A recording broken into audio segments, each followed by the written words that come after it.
Sabe aquela ideia de prosperar bem no meio de uma crise? Parece até contraintuitivo, né? Pois bem, hoje a gente vai mergulhar numa história de milênios atrás que tem lições incrivelmente atuais sobre exatamente isso. Como navegar em tempos difíceis, lidar com nossas próprias falhas e até transformar conflitos. É a história de Isaac, e ela pode nos mostrar um caminho diferente. E essa é a grande pergunta, não é mesmo? Quando os recursos parecem limitados e o futuro é uma incógnita, como é que se encontra oportunidade? A jornada de Isaac começa exatamente com esse dilema. Bom, para a gente entender a história, primeiro precisa entender o cenário. E o cenário aqui, olha, é de crise. Uma crise séria, que já era conhecida da família. Uma fome que estava devastando a terra. Olha só esse detalhe. O texto faz questão de dizer que não era uma fominha qualquer. Era uma fome tão severa quanto aquela que tinha acontecido na época de Abraão, o pai dele. Ou seja, a coisa era grave. A reação mais lógica seria fazer as malas e fugir para um lugar com mais recursos, tipo o Egito. Mas é aí que a história toma um rumo totalmente inesperado. Isaac recebe uma ordem divina que, vamos combinar, vai contra todo o bom senso de sobrevivência. Fique na terra da escassez. Essa foi a primeira grande prova de fogo dele. Era um chamado para confiar que a provisão viria de uma fonte que ele não podia ver e não das circunstâncias ao redor. E ele obedece. Ele fica.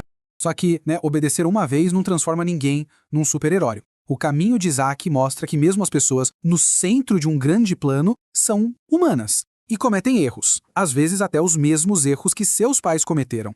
Olha só que paralelo interessante que a própria narrativa nos mostra. A Bíblia não esconde as falhas dos seus heróis. Pelo contrário, fome, medo, engano, a história parece que está se repetindo.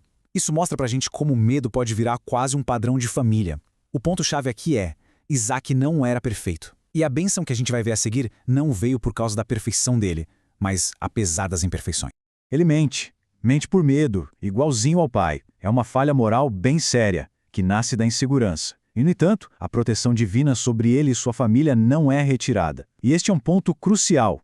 A nossa fragilidade como seres humanos não anula a fidelidade divina. E é aqui que a história dá aquela virada de 180 graus. Depois da crise, da ordem difícil e do erro feio, vem a consequência mais surpreendente daquela decisão de obedecer e permanecer na terra. Ele não apenas sobrevive, ele prospera de uma forma extraordinária. 100 vezes mais. Pensa só, a colheita dele foi 100 vezes maior do que o esperado, em pleno ano de fome. Isso não é um sucesso comum.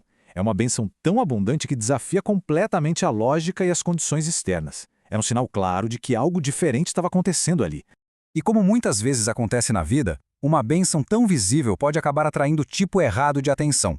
A prosperidade dele se tornou uma fonte de inveja para os filisteus, seus vizinhos, e isso levou a conflitos diretos sobre o recurso mais vital daquela região, a água. A estratégia de Isaac para lidar com isso é fascinante. Em vez de lutar, ele cede. Ele abre mão de um poço, se muda e cava outro. E, de novo, ele escolhe a paz em vez da briga, confiando que sua fonte de bênçãos não estava num poço específico, mas em quem o estava guiando. As palavras deles eram claras e possessivas. Isso é nosso. Eles reivindicavam o fruto do trabalho de Isaac, criando uma tensão real e repetitiva que testava a paciência dele ao limite. E, finalmente, sua persistência pacífica é recompensada.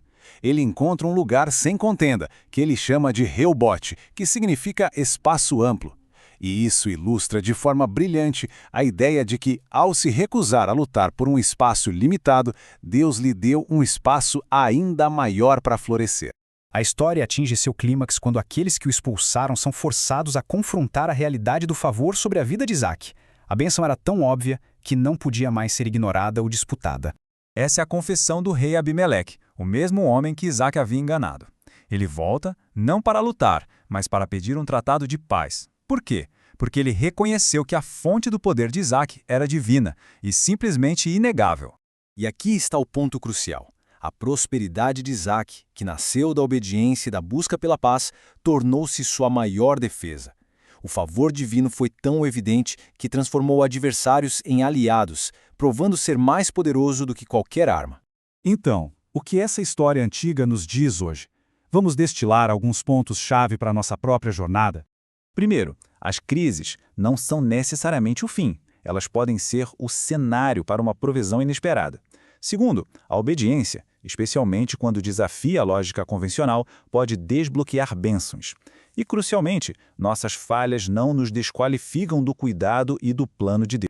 Além disso, a estratégia de Isaac nos ensina o poder de escolher a paz. Às vezes, ceder em uma batalha menor nos posiciona para vencer no longo prazo.